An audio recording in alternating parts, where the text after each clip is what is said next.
Maharashtra TV news, आवाज सर्वसामान्यांचा। Breaking news. विधिमंडळासह आता संसदेतही जमीन अधिग्रहणाचा मुद्दा गाजणार। शेतकरी संघर्ष समितीची बैठक संपन्न, जमीन अधिग्रहणाच्या विषयाला घेऊन दिल्ली गाठणार।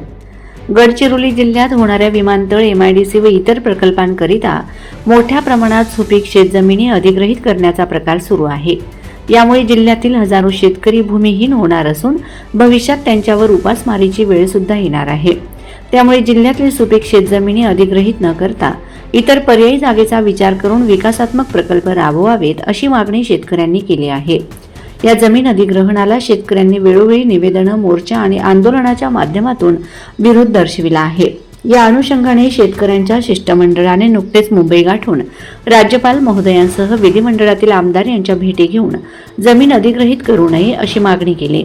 आता शेतकऱ्यांचे शिष्टमंडळ दिल्ली गाठून राष्ट्रपती, केंद्रीय मंत्री, लोकसभेतील विरोधी पक्षनेते राहुल गांधी, राज्यसभेतील विरोधी पक्षनेते मल्लिकार्जुन खरगे तसेच इतर नेते मंडळी व खासदारांची भेट घेणार असून या माध्यमातूनही सदर जमीन अधिग्रहित करू नये हा मुद्दा संसदेत उपस्थित करणार आहे। या अनुषंगाने शेतकरी संघर्ष कृती समितीची बैठक महेंद्र ब्राह्मणवाडे यांच्या प्रमुख उपस्थितीत संपन्न झाली। वंदे महाराष्ट्र टीव्ही मीडिया प्रतिनिधी हरेंद्र मडावी, गडचिरोली। वंदे महाराष्ट्र टीव्ही न्यूज, आवाज सर्वसामान्यांचा। अशाच नवनवीन बातम्या पाहण्यासाठी आमच्या चॅनलला सबस्क्राइब करा, बेल आयकॉनला क्लिक करा।